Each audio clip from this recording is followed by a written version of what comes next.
TV, Inspirasi Kepri.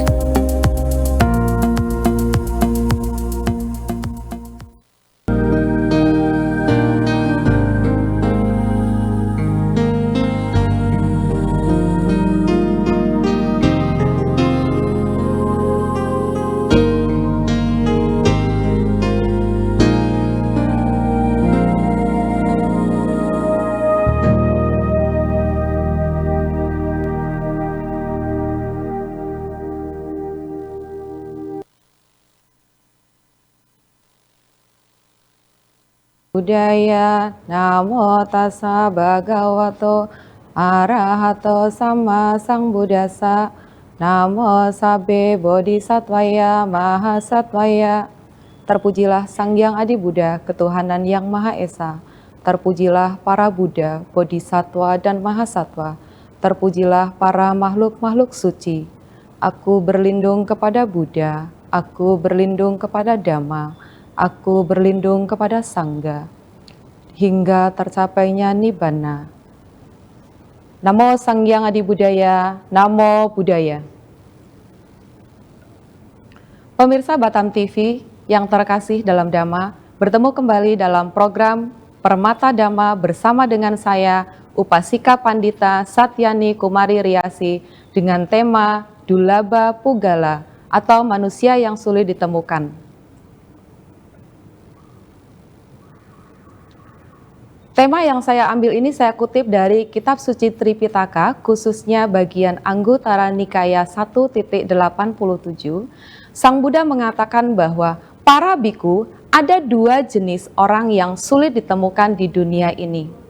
Apakah dua jenis orang ini? Yang pertama adalah Pubakari, seseorang yang memberikan pertolongan sejati, pertolongan tanpa pamrih kepada orang lain. Dan yang kedua adalah seseorang yang mengerti berterima kasih atau memiliki inisiatif untuk berterima kasih atas pertolongan yang telah diterimanya. Pemirsa Batam TV yang berbahagia, saya akan menjelaskan tentang dua orang yang sulit ditemukan di dunia ini. Poin yang pertama adalah Pubakari. Pubakari adalah seseorang yang memiliki inisiatif, muncul dari dalam diri sendiri untuk mau memberikan pertolongan kepada orang lain, pertolongan yang diberikan dengan tulus ikhlas tanpa mengharapkan balasan apapun, baik itu materi maupun non-materi. Jadi orang ini memberikan pertolongannya dengan tulus ikhlas, tanpa dilandasi dengan keinginan-keinginan untuk dia dikenal menjadi orang yang seolah-olah baik. Nah, lalu seperti apa, Bapak Ibu, kriteria atau orang yang masuk dalam kategori Pubakari? Ada 4 orang yang masuk dalam kategori Pubakari. Yang pertama adalah orang tua. Orang tua adalah orang pertama yang memberikan pertolongan sejati kepada anak-anaknya hingga anak-anaknya dewasa. Bahkan orang tua rela untuk mengorbankan kehidupannya, mengorbankan nyawanya untuk membantu anak-anaknya sampai anak-anaknya itu bisa mendapatkan kehidupan yang layak, kehidupan yang pantas di masyarakat maupun di dalam keluarganya. Kemudian yang kedua adalah guru. Seorang guru memberikan pertolongan kepada seorang siswa hingga siswa ini bisa mencapai pengetahuan, memiliki skill yang sangat baik untuk bermanfaat di dalam kehidupannya. Dari anak-anak di usia pendidikan dini, mulai dari membaca, menulis, seorang guru memberikan pertolongan, membantu anak-anak ini sampai akhirnya dia bisa mengenali huruf, menulis, sampai punya skill tertentu di bidang-bidang yang mereka senangi. Kemudian yang ketiga adalah seorang teman.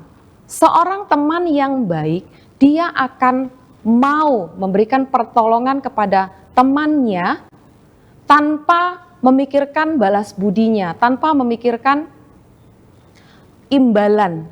Dia ada di saat seorang teman itu dalam suka maupun dalam kondisi bahagia, suka duka.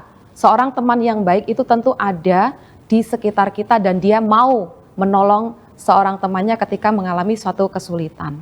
Kemudian yang keempat adalah Sang Buddha. Sang Buddha memberikan pertolongan sejati kepada semua umat. Bukan hanya manusia saja, tetapi Buddha juga menolong makhluk-makhluk lain yang dalam menderita, berusaha untuk membantu makhluk lain untuk terbebas dari lingkaran penderitaan. Nah, ini adalah 4 orang yang bisa masuk dalam kategori Pubakari. Nah, Bapak Ibu, saudara-saudari pemirsa Batam TV yang berbahagia, lalu orang-orang ini akan memiliki ciri-ciri khusus. Ya, ada beberapa ciri-ciri khusus yang menjadikan orang ini bisa kita kenali di dalam kehidupan sehari-hari. Di antaranya 1, orang yang Pubakari itu dia akan memiliki kedermawanan, suka berdana. Dia akan punya inisiatif dari dalam diri sendiri, langsung ketika ada orang yang memang membutuhkan pertolongan, dia akan segera membantu. Tanpa berpikir terlebih dahulu orang ini dari suku apa, orang ini kaya atau tidak, tapi dia memang betul-betul menolong, memang murni untuk membantu orang yang sedang kesulitan. Pertolongan yang diberikan, pertolongan yang tulus. Misalnya ketika suatu terjadi bencana di suatu daerah, orang ini akan langsung otomatis dia niat di dalam hatinya, dia akan berdana membantu kebutuhan-kebutuhan yang memang diperlukan oleh mereka yang sedang mengalami suatu bencana.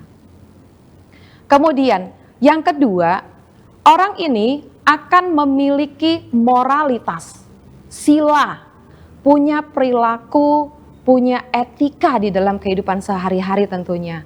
Nah, mereka akan menjaga pikirannya terbebas dari pikiran-pikiran yang bisa menyakiti orang lain, pikiran negatif. Nah, kemudian dia juga akan memiliki pengendalian terhadap panca indera kita. Dalam kehidupan sehari-hari akan melakukan kebaikan-kebaikan. Karena di dalam Buddhism kita juga ada mengenal moralitas atau 5 latihan moralitas yang digunakan untuk membatasi perilaku umat Buddha dalam kehidupan sehari-hari sehingga mereka bisa menjalani kehidupan yang sangat baik dan bermanfaat untuk orang lain. Kemudian yang ketiga, seseorang yang termasuk dalam Pubakari dia akan punya kriteria yang ketiga atau ciri-ciri yang ketiga adalah dia akan memiliki kerelaan di dalam memberikan pertolongan. Dia akan benar-benar tulus ikhlas menolong orang lain, tidak mengharapkan imbalan apapun. Ketulusan yang diberikan ini tentunya bisa membantu orang lain yang tadinya sedang mendapatkan satu kesulitan, dia menjadi bisa merasakan sedikit kebahagiaan atas pertolongan yang diberikan oleh orang lain dengan penuh kerelaan, dengan tulus ikhlas. Kemudian yang keempat, seseorang yang memiliki cinta kasih. Tentunya di dalam kehidupan sehari-hari, rasa cinta kasih ini sangat diperlukan dalam berbagai macam aktivitas kita di dalam kehidupan sehari-hari. Orang yang penuh kasih, orang yang penuh cinta kasih di dalam kehidupan, dia bisa bergaul dengan siapapun. Dia bisa menyesuaikan diri dan dia bisa untuk mencontoh hal-hal baik dari orang-orang yang ada di sekitarnya. Kemudian yang kelima, seseorang ini memiliki kebijaksanaan. Dia akan memiliki satu keputusan. Mana sih perbuatan yang pantas saya lakukan dan mana perbuatan yang harus saya hindari. Nah ini. Kemudian orang ini juga memiliki ciri-ciri. Ucapannya itu dapat dipercaya. Selalu dilandasi dengan kejujuran. Menolong orang dengan kejujuran. Ketika kita bisa membantu orang ini hanya memerlukan sedikit bantuan, tetapi ketika diberikan dengan tulus ikhlas, maka bantuan ini akan sangat bermanfaat bagi kehidupan di masyarakat. Kemudian orang yang Pubakari, dia juga bisa memiliki semangat. Setiap hari senantiasa dia selalu bersemangat untuk melakukan kebajikan-kebajikan yang lain meskipun itu kecil, tapi kebajikan yang dilakukan ini dapat bermanfaat untuk orang-orang yang ada di sekitar kita. Kemudian orang ini juga memiliki adi tanah yang kuat, tekad yang sangat kuat bahwa di dalam kehidupan ini kita itu tidak bisa hidup sendirian, maka dia bertekad setiap hari akan senantiasa belajar melakukan kebajikan-kebajikan meskipun kecil. Misalnya kepada tetangga kita untuk saling membantu, misalnya bergotong royong, setiap hari kita bisa melakukan di dalam kehidupan kita sehari-hari. Kemudian yang berikutnya adalah kita memiliki keseimbangan batin atau UPK. Keseimbangan batin ini setiap hari dalam kehidupan dia akan selalu memiliki kemantapan hati bahwa kebajikan yang dilakukan ini bisa diteruskan bukan hanya kepada orang tua kita, bisa juga diteruskan kepada sanak famili, bahkan lingkungan masyarakat secara luas. Bapak, Ibu, saudara-saudari pemirsa Batam TV yang berbahagia, di dalam kehidupan kita sehari-hari, tentunya kita di masyarakat sangat dibutuhkan sekali orang-orang yang bisa menolong dikala kita susah, dikala kita sedang butuh bantuan ataupun butuh satu dorongan semangat dari orang lain. Tentu kita bisa dengan kesenangan hati, dengan hati nurani muncul dari dalam diri kita untuk bersedia kita membantu. Karena dalam kehidupan sehari-hari, kesempatan untuk membantu orang lain ini adalah kesempatan yang sangat langka. Di dalam kehidupan sehari-hari, kita di masyarakat luas banyak sekali bisa melihat orang-orang di sekitar kita. Di luar sana banyak mereka yang terkadang untuk makan saja mereka sangat sulit untuk mendapatkannya. Karena itu, bagi kita yang memiliki kehidupan yang sangat baik, tentunya kita bisa berbagi sedikit untuk orang lain yang membutuhkan. Kemudian orang-orang yang masuk dalam kategori pubak hari ini, itu mereka berada di sekitar kita. Dari mulai orang tua, guru, kemudian teman, mereka semua ada di sekitar kita. Karena itu kita harus bisa memanfaatkan waktu yang kita miliki, bisa berinteraksi dengan kedua orang tua kita di rumah. Ya, bagi kita yang masih memiliki kedua orang tua sangat lengkap, tentunya kita harus bersyukur karena kita masih bisa mendapatkan kasih sayang. Orang tua begitu tulus untuk menyayangi kita semua. Dan di dalam kehidupan sehari-hari guru juga, seorang guru itu sangat penting di dalam kehidupan kita karena tanpa guru tentunya kita tidak akan mengerti tentang cakrawala yang ada di alam semesta ini. Mulai dari pemahaman terhadap kasih sayang orang tua, kemudian dunia pendidikan, dan bahkan mengenali lingkup masyarakat yang ada di sekitar kita. Bapak, Ibu, saudara-saudari sedama yang berbahagia dan pemirsa Batam TV yang terkasih, pada kesempatan kali ini di sesi yang kedua tentang Katanyu Katawedi akan saya jelaskan setelah jeda pariwara berikut ini. Tetaplah bersama dengan kami dalam program Permata Dhamma.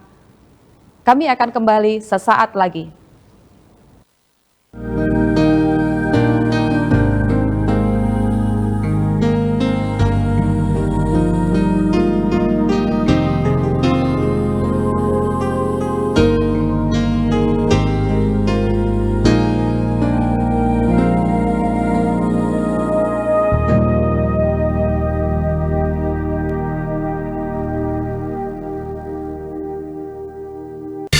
Temukan pesona alam yang memukau, petualangan seru, dan kuliner lezat yang hanya ada di Batam.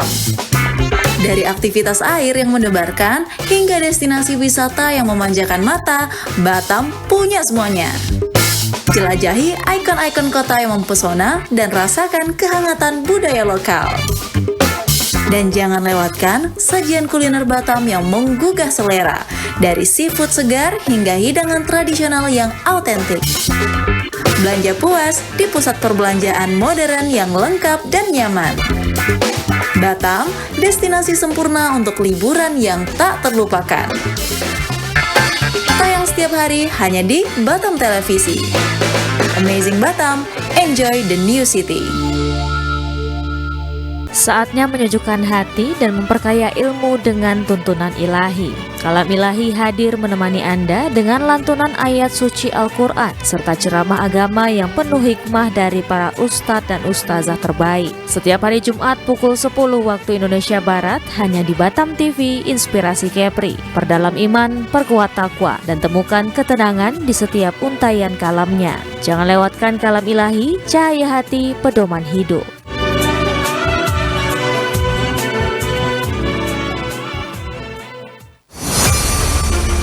Expose Kepri. Program ini dirancang untuk memberikan sorotan khusus pada berita dan informasi dari berbagai sektor. Kedatangan Duta Besar India ini disambut oleh Kepala Dinas Pariwisata Kepulauan Riau, Panglima TNI Jenderal Agus Subianto menyempatkan diri mengunjungi Pulau Penyengat.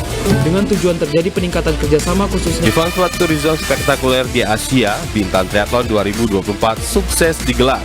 Perlombaan triathlon digelar sejak Sabtu dan Minggu. Event Natuna Geopark Marathon 2024 yang diselenggarakan 12 Mei 2024 oleh Dinas Pariwisata dan Budaya Kabupaten Natuna diminati prajurit TNI. Peluncuran dan pelayaran perdana MP Putri Anggraini 07 dari Pelabuhan Harbour Bay, Batam ke Pelabuhan Putri Harbour, Johor Bahru, Malaysia. Kami memiliki tea room yang pertama di Asia Tenggara yang berfungsi sebagai pusat penilaian perkembangan, kegiatan pendidikan dan sesi terapi.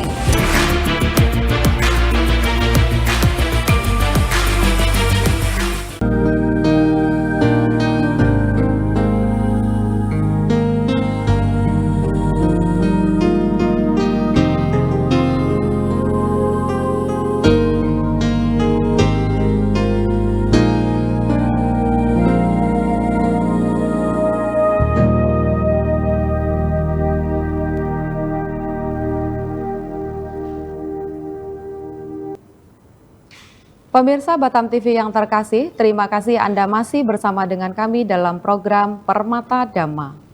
Saya akan melanjutkan untuk poin yang kedua dalam sesi yang kedua ini. Saya akan menjelaskan tentang Katanyu Katawedi. Katanyu Katawedi adalah seseorang yang memiliki rasa terima kasih atau balas budi kepada orang yang telah memberikan pertolongan kepada diri kita. Orang-orang yang masuk di dalam kategori Katanyu Katawedi memiliki rasa terima kasih ini ada 4. Yang pertama adalah seorang anak. Seorang anak harus memiliki rasa bakti kepada orang tua, karena orang tua adalah orang yang sangat berjasa di dalam kehidupan seorang anak. Tanpa kedua orang tua kita, tentunya kita sebagai seorang anak tidak akan ada di dunia ini. Oleh karena itu, anak memiliki rasa bakti kepada orang tua dengan cara menjalankan kewajibannya. Seorang anak memiliki kewajiban untuk menghormati orang tua. Menghormati orang tua tentunya bisa dilakukan dengan banyak cara. Ya, meskipun di lingkungan masyarakat kadang kita bisa menjumpai seorang anak yang kurang respect terhadap orang tuanya. Mereka terkadang lebih fokus dengan teknologi yang sedang mereka gunakan gitu ya. Ada handphone, kemudian iPad dan sebagainya. Mereka lebih fokus di situ dan mengabaikan, tidak respect kepada kedua orang tua. Nah, hal ini bisa menyebabkan hubungan yang kurang harmonis antara seorang anak dengan kedua orang tuanya. Nah, tentunya kita sebagai seorang anak kepada orang tua memiliki rasa bakti dengan cara menghormati kedua orang tua kita. Ketika orang tua kita memberikan nasihat, kita bisa mendengarkan dengan baik. Kemudian ketika orang tua kita memanggil kita, maka kita harus segera untuk memberikan respon. Sehingga orang tua kita pun bisa merasa senang bahwa anaknya itu sangat respect terhadap orang tuanya. Kemudian seorang anak juga bisa untuk melakukan kewajiban yang lain, merawat kedua orang tuanya. Karena biar bagaimanapun orang tua kita suatu ketika bisa saja mengalami kondisi fisiknya, mengalami sakit, kurang sehat gitu ya. Jadi seorang anak ini bisa merawat orang tuanya dengan memberikan pengobatan yang terbaik, kemudian bisa merawat di rumah dengan melayani orang tua dengan penuh kasih sayang. Ini adalah sudah menjadi satu kewajiban bagi seorang anak. Kemudian seorang anak ini juga harus menjaga nama baik keluarga kita. Nama baik keluarga adalah tanggung jawab dari seorang anak. Bagaimana caranya seorang anak itu bertanggung jawab menjaga nama baik keluarga? Tentunya kita dengan cara punya perilaku yang baik, bertutur kata yang sopan santun. Kemudian misalnya dalam dunia pendidikan, maka seorang anak ini bisa melakukan atau melaksanakan kewajiban dalam dunia pendidikan ini dengan sangat baik, rajin, sehingga dia bisa mendapatkan prestasi yang luar biasa, bisa mengharumkan nama keluarga. Nah, ini adalah cara kita untuk menjaga nama baik keluarga kita. Seorang anak tidak terlibat dalam pergaulan-pergaulan bebas, konsumsi obat-obatan terlarang, konsumsi narkoba, ya, konsumsi minum-minuman beralkohol. Nah, ini bisa menyebabkan dampak yang sangat berbahaya bagi seorang anak. Jadi, anak itu bisa membatasi perilakunya supaya tetap bisa menjaga nama baik keluarga kita di lingkungan masyarakat maupun secara negara. Karena kalau seorang anak sampai membuat nama baik keluarga kita jadi rusak, ini tentu bisa menimbulkan dampak yang sangat besar di dalam lingkungan keluarga, ya, terjadi hubungan yang tidak harmonis.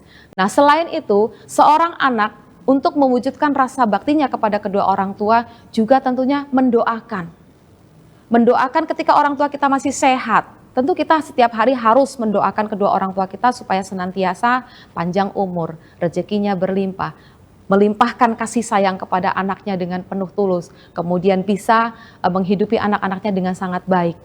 Dan ketika orang tua kita sudah tiada, tentunya seorang anak juga masih tetap bisa melakukan kewajibannya dengan cara mendoakan kedua orang tua dengan melakukan pelimpahan jasa pati dana, melakukan puja bakti, pelimpahan jasa, jasa kebajikannya dilimpahkan kepada kedua orang tua yang mungkin telah tiada. Harapannya adalah semoga orang tua ini bisa di kehidupan selanjutnya mendapatkan kehidupan yang layak, kehidupan yang lebih bahagia lagi dari kehidupan di saat ini. Kemudian untuk yang kedua, orang yang masuk di dalam kriteria katanyu katawedi yang kedua adalah seorang siswa. Tentunya seorang pelajar dalam dunia pendidikan memiliki kewajiban atau tanggung jawab kepada seorang guru, karena guru ini juga menjadi orang tua yang nomor 2 bagi seorang peserta didik. Di rumah kedua orang tua kita yang sesungguhnya, dan di dunia pendidikan kita juga mendapatkan kasih sayang dan pendidikan dari seorang guru yang sangat luar biasa, yang penuh kasih, mengajarkan ilmu-ilmu pengetahuan yang bisa menunjang masa depan seorang siswa menjadi lebih baik lagi. Maka seorang siswa punya kewajiban terhadap seorang guru dengan cara yang pertama adalah menghormati seorang guru. Guru itu dihormati bukan harus dengan seperti upacara bendera, ya, tangan kita diangkat untuk memberikan rasa hormat, bukan yang seperti itu, tapi dalam artian kita memberikan rasa hormat kepada guru ini adalah ketika kita bertemu dengan guru, kita mengucapkan salam, membungkukkan setengah dari badan kita untuk memberikan penghormatan. Kemudian kita memberikan pelayanan kepada seorang guru, bukan berarti kita menjadi pembantunya, tapi maksudnya kita memberikan pelayanan itu ketika seorang guru kerepotan membawa barang-barang bawaannya ketika mau mengajar dan sebagainya, seorang siswa bisa membantu dengan penuh ketulusan kepada seorang guru. Ini juga termasuk salah satu cara bagi seorang siswa untuk berbakti kepada seorang guru.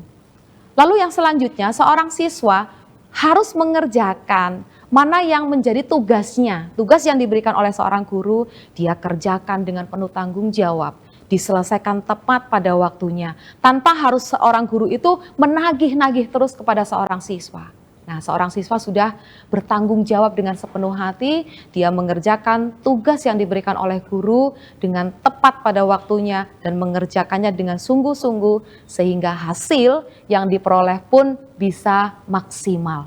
Nah, selain itu, seorang siswa ini juga bisa bertanggung jawab, memberikan kewajiban kepada seorang guru adalah di dalam proses pembelajaran, seorang siswa mengikuti pembelajaran ini dengan kesungguhan hati, fokus pada saat guru sedang mengajar, interaksi yang dilakukan oleh seorang siswa itu untuk saling berkaitan dengan materi pembelajarannya, tidak ngobrol sendiri dengan temannya, sehingga materi yang disampaikan oleh seorang guru bisa dipahami dengan baik oleh murid. Dan murid bisa mendapatkan ilmu yang sangat bermanfaat untuk masa depannya. Nah, kemudian yang ketiga, sebagai seorang warga negara, kita tentu menjadi warga negara khususnya di Indonesia. Kita sebagai warga negara Indonesia, kita harus berbangga terhadap bangsa yang sangat luar biasa ini. Kita harus cinta terhadap bangsa dan negara. Dengan cara apa? Kita mengakui landasan ideologi di negara kita. Kita menghargai Pancasila sebagai ideologi bangsa. Mengakui itu, dan selain itu kita juga menghormati Undang-Undang Dasar sebagai dasar hukum, ya, Undang-Undang Dasar 1945 sebagai dasar hukum dari segala hukum yang berlaku di Indonesia. Nah, kita sebagai warga negara tentunya harus menjalankan atau mematuhi peraturan-peraturan, norma-norma yang berlaku di negara ini. Kalau di negara tentu ada peraturan-peraturan yang harus kita taati sebagai warga negara yang baik. Tidak melanggar norma-norma atau pasal-pasal tertentu ya. Apalagi di zaman sekarang ini kan banyak sekali sosial media yang begitu cepat perkembangannya bisa menyebar ke berbagai penjuru. Tentunya kita sebagai warga negara harus bijak di dalam menggunakan teknologi ini untuk memperluas pengetahuan, bukan untuk menyebarkan ujaran kebencian atau bahkan mencaci maki sistem pemerintahan. Tentunya sebagai pemerintahan mereka memiliki kebijakan yang telah disesuaikan dengan warga negaranya, dan kita sebagai warga negara yang baik tentu harus menghormati para pemimpin-pemimpin yang telah berjuang untuk tetap terus menjaga kestabilan, keamanan di negara kita tentunya. Nah, kita harus bisa bekerja sama dengan mereka. Kemudian yang keempat adalah umat Buddha, upasaka upasika. Kita punya kewajiban terhadap agamanya tentunya. Karena kita adalah warga negara yang mengakui setiap individunya beragama, maka kita punya kewajiban terhadap agama. Sebagai umat Buddha, upasaka upasika tentunya kita wajib menjalani kewajiban dengan beribadah. Setiap hari tentu kita beribadah, pagi dan sore kita bisa beribadah. Kemudian wajib mempelajari kitab suci kita, supaya kita bisa paham dengan ajaran-ajaran yang ada di dalam agama Buddha. Dan yang ketiga, kita bisa berlatih meditasi. Latihan meditasi ini sangat bermanfaat di dalam kehidupan kita, terutama dalam kita bisa mengendalikan emosional di dalam diri. Kita bisa belajar untuk pelan-pelan mengikis noda-noda yang ada di dalam diri kita. Noda-noda yang dimaksud di sini adalah kekotoran hati kita. Ada perasaan kebencian, ada perasaan keserakahan, iri hati, ya, kadang ada keinginan untuk mencaci maki orang lain. Nah, ini semua dengan kita berlatih meditasi di dalam kehidupan sehari-hari, tentu kita bisa belajar untuk menahan diri, mengikis secara berlahan-lahan, dan inilah yang dapat saya sampaikan pada kesempatan hari ini. Saya akan memberikan satu kesimpulan bahwa di dalam kehidupan kita sehari-hari, yang dimaksudkan dua orang yang sulit untuk ditemukan di dalam kehidupan kita sehari-hari adalah, yang pertama itu adalah pubakari, orang yang memberikan pertolongan dengan penuh sukacita, dengan ketulusan hati tanpa mengharapkan satu imbalan. Dan yang kedua adalah katanyu katawedi, tentunya ini adalah seseorang yang tahu berterima kasih atau tahu balas budi setelah mendapatkan kebaikan dari orang lain. Nah, inilah yang termasuk di dalam kategori orang yang sulit ditemukan di dunia ini. Nah, sebelum saya akhiri program Permata Dhamma pada hari ini saya akan membacakan doa. Mari kita bersikap anjali. Sabitiya viwacantu sabarogo winasatu mate bawa tuantarayo sugidika yuko bawa abiwadana silisane camuda pacaino cataro dhamma wadanti ayuwano sukang balang. Semoga dengan pancaran cinta kasih para Buddha, Bodhisatwa, dan Mahasatwa, kita semua senantiasa berlimpah berkah, kesehatan, panjang umur, selalu berbahagia, dan selalu mendapatkan kedamaian dalam kehidupan ini. Sadu, sadu, sadu. Pemirsa Batam TV yang terkasih dalam Dhamma, saya akhiri dengan salam, Namo Sanghyang Adi Budaya, Namo Buddhaya.